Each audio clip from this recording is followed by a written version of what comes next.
L'hypocrisie russe ne connaît pas de limite. Il semble que les Russes soient maintenant en colère contre le pape, menaçant de le tuer et le traitant publiquement de nazi. Ce conflit est absurde, c'est le crime du pape. Il a simplement appelé à une paix juste et durable en Ukraine, et a simplement demandé d'arrêter de tuer des enfants et des civils. Il n'a même pas mentionné la Russie dans sa déclaration. Mais pour un pays qui prétend être le pays le plus chrétien du monde, c'était une chose inacceptable à dire. Un compte pro-russe a même répondu en disant que personne n'en a rien à foutre de ce que tu dis. La Russie visera aussi ta chambre. Cette faillite morale n'est pas nouvelle. Les médias russes attaquent l'église catholique depuis le début de la guerre. À présent, alors que l'armée et l'économie de Poutine échouent, il ne lui reste qu'à défendre le mensonge que Poutine protège les valeurs chrétiennes. L'histoire a débuté il y a quelques jours, quand les forces russes ont mené une vaste attaque aérienne sur Kiev et d'autres villes ukrainiennes. Au moins 7 morts et 36 blessés, dont 2 enfants, sont à déplorer. La Russie a également ciblé des réseaux de chauffage clés et des infrastructures, car elle veut s'assurer que les civils ukrainiens souffrent pendant l'hiver. Ceci fait partie de la nouvelle stratégie russe, où ils veulent intensifier la guerre contre les civils et les infrastructures civiles. Mais c'est une stratégie tellement cruelle que même le pape a dû faire une déclaration contre cela. Et voici exactement ce qu'il a dit. Je suis avec douleur les nouvelles des attaques. Je suis avec tristesse les nouvelles des attaques qui continuent de frapper plusieurs villes ukrainiennes, y compris Kiev. Elles font des victimes et des blessés, y compris des enfants, et causent d'importants dégâts aux infrastructures civiles, laissant des familles sans abri. Alors que le froid s'installe, j'assure de ma proximité les personnes si durement éprouvées. Nous ne devons pas nous habituer à la guerre et à la destruction.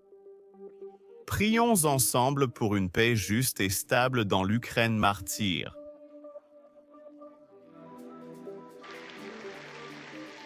Je pense que cela n'a pas d'importance que vous soyez religieux, ou non, catholique ou non. La déclaration du pape Léon XIV, je pense que tout le monde peut être d'accord. Au moins humainement. Nous ne devrions pas attaquer les enfants ni les civils innocents. De plus, en relisant la déclaration, le pape ne mentionne ni la Russie, ni les Russes, ni les forces russes. Mais malgré tout, cette déclaration était inacceptable pour de nombreux Russes et partisans de la Russie, car les réponses sous cette déclaration étaient tout simplement horribles. Voici quelques exemples. Un compte qui prétend soutenir la Russie, la Chine et l'Iran dit « Personne n'en a rien à foutre de ce que tu as à dire. La Russie frappera ta chambre. Tu n'es qu'un chef de secte de petit pois. » Apparemment, vouloir protéger les enfants de la mort fait de toi un chef de secte de petit pois. Comme je l'ai dit tout ce temps, je ne comprends pas du tout la logique russe. Et ce n'était même pas une réponse isolée. Un autre compte a tweeté, espérant que le pape meure et le traitant de nazi. Nous avons aussi de nombreux tweets le qualifiant de nazi ou de sympathisant nazi, simplement parce qu'il a appelé à la paix. Il a dit « Ne faisons pas de mal aux enfants ». Et les partisans russes ont répondu « Quoi, tu es un nazi ?» Mais malheureusement, ce n'est rien de nouveau. Cela dure depuis le début de cette guerre. En 2022, le pape François a dénoncé la brutalité de certains combattants russes, citant les Tchétchènes et les Bouriates. Il les a qualifiés de troupes russes, les plus cruelles en Ukraine, se limitant à commettre d'horribles crimes de guerre. Nous avons des preuves, dont des vidéos vérifiées par des enquêteurs indépendants. Pour une raison inconnue, les Russes ont été furieux quand le pape l'a dit. Voici leur réaction à la télévision du Kremlin. L'orthodoxie diffère.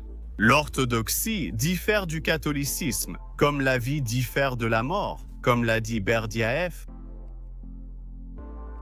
Le catholicisme, sous la forme dans laquelle il a été réinventé et existe maintenant, apporte la mort. La mort de la civilisation russe. Le fait que, pour la première fois depuis de nombreuses années, le pape s'est permis de faire des remarques absolument inacceptables et fondamentalement racistes à l'égard des nations tchétchènes et bouriates, Des peuples. En dénigrant leur histoire et leur religion. en offensant leurs racines historiques et religieuses, en offensant le lamaïsme et le bouddhisme, Bouddhisme. fait partie de la tradition que... dont le lamaïsme fait partie, en offensant l'islam. Je n'ai pas encore vu de condamnation sévère de la part des philosophes islamiques vivant en dehors de notre patrie. Et ils devraient avoir quelque chose à dire au pape. Ils ont quelque chose à dire à la manière d'Apurine.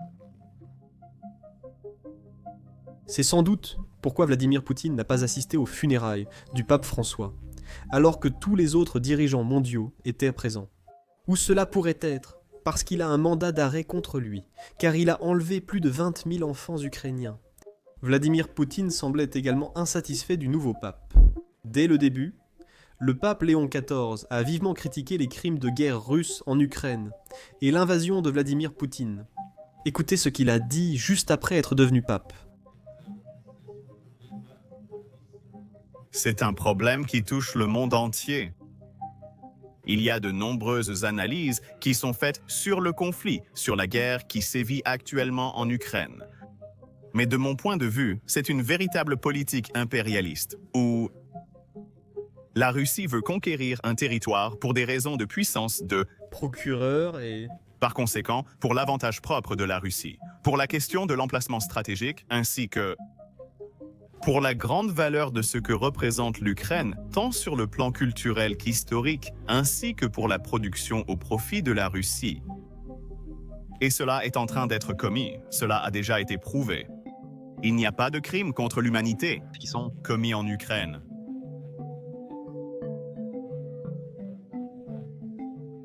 Nous devons beaucoup demander la paix à Dieu. Mais je crois que nous devons être plus clair. Même certains politiciens de notre pays ne veulent pas reconnaître les horreurs de cette guerre et la méchanceté que la Russie exerce dans toutes ses actions là-bas, en Ukraine. Réagit à toutes ces activités en Ukraine. Bien sûr, des commentaires comme ceci n'étaient pas l'argument de Poutine selon lequel il défend les valeurs chrétiennes en Ukraine. Vous savez aussi, ce qui ne soutient pas l'argument de Poutine sur la défense des valeurs chrétiennes. Voici comment les églises russes évoquent la guerre en Ukraine et les actions des Russes dans le pays. Aujourd'hui, les gens ont un rejet psychologique des événements actuels, et nous, les Russes aussi. Les Ukrainiens pensent que la Russie les a attaqués et détruits. Voilà comment cela semble vu de l'extérieur. Et maintenant, il est clair qu'aujourd'hui l'Ukraine aimée de Dieu est en train d'être punie. Nous devons comprendre pourquoi le Seigneur punit l'Ukraine, pourquoi précisément l'Ukraine. Et maintenant, à propos de cette haine des Ukrainiens aujourd'hui envers les Russes, après tout, les Russes ne sont qu'un instrument de Dieu. C'est comme une ceinture que le père utilise pour punir son enfant. Un enfant stupide en veut à la ceinture et cache souvent celle-ci ou d'autres outils de punition. Tout cela parce qu'il pense que la ceinture les punit. Mais en réalité, ce n'est pas la ceinture qui punit les enfants, c'est le parent qui les punit. Qui est le parent dans ce cas?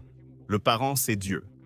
Pourquoi Dieu punit-il? Et Dieu punit l'enfant qu'il aime et celui qui ne lui obéit pas. Que s'est-il passé en Ukraine il y a 30 ans après son indépendance? Quel type d'État a-t-elle commencé à former? Elle a commencé à former un État dont l'idéologie est basée sur la haine de la Russie. Et qu'est-ce que l'Ukraine doit comprendre maintenant? Pourquoi Dieu la punit-il? Quand on commence à regarder tout ce qui s'est passé en Ukraine pendant ces 30 années d'indépendance, on est horrifié. Et aujourd'hui, ces faits nous sont présentés de manière particulièrement concentrée, c'est-à-dire par la propagande à la télévision, alors que nous les connaissons depuis 30 ans. Comment l'histoire a été réécrite, comment la haine envers la Russie et les Russes a été cultivée et inculquée dans leurs manuels scolaires, comment des laboratoires militaires, des laboratoires biologiques étaient situés là-bas en Ukraine. Et au final, où l'Ukraine veut-elle en venir? L'Ukraine orthodoxe? Et où l'Ukraine voulait-elle aller? Elle voulait aller dans l'Union européenne. Par-dessus tout cela, la Russie continue d'attaquer des églises et des pasteurs en Ukraine, tout en accusant Zelensky d'être celui qui tue le christianisme. Et c'est pourquoi la Russie doit le renverser. Sur le rapport affiché, un missile russe a détruit l'appartement d'un pasteur chrétien. Et en fait, c'était la deuxième maison que la Russie a prise à cette famille. En 2024, ils ont déménagé à Kiev, après que les forces russes ont détruit leur maison sur la ligne de front. Et puis, lorsqu'il était à Kiev, un missile russe a détruit la sienne. Et encore une fois, ce n'est pas un incident isolé non plus. Quelques jours plus tôt, à Noël, la Russie a attaqué une église au centre de la capitale ukrainienne. Voici Callen Robertson, ami de la chaîne, qui couvre ce reportage. À tous ceux qui regardent cela depuis les États-Unis et qui disent que Poutine est chrétien, que la Russie est une nation fondée sur la foi catholique chrétienne, eh bien, les vitraux historiques et magnifiques de l'église derrière moi ont été réduits en miettes par un missile russe ce matin dans la capitale, Kiev. Ce n'est pas la première fois, les Russes détruisent des églises partout dans ce pays depuis 2022. À Institut des sciences de l'ingénieur de Montpellier, il y a quelques semaines, j'ai vu un superbe monastère détruit à Odessa. Ils ont détruit les églises parce qu'il n'y a rien de religieux en Russie. C'est une façade complète. Et tous ceux qui pensent que, vous savez, avec cette propagande, oh, l'Ukraine jette des prêtres en prison, l'Ukraine est, vous savez, anti-chrétienne. Eh bien, les seuls prêtres que ce pays a arrêtés sont des prêtres qui sont des agents du service fédéral de sécurité. En gros, ils utilisaient les gens qui allaient se confesser pour envoyer leurs histoires à Moscou. Voici ce qui se passe vraiment ici. Ce pays est très religieux. Ici, les gens vont à l'église chaque dimanche et beaucoup y vont aussi chaque jour. Je le constate moi-même. Poutine peut prétendre autant qu'il veut défendre les valeurs chrétiennes. Mais les actions comptent plus que les mots, et les siennes ne correspondent pas aux valeurs qu'il affiche. Le monde entier s'en rend compte. C'est tout pour aujourd'hui. Appuyez sur j'aime et abonnez-vous si ce n'est pas fait. Je suis Sam, à la prochaine vidéo.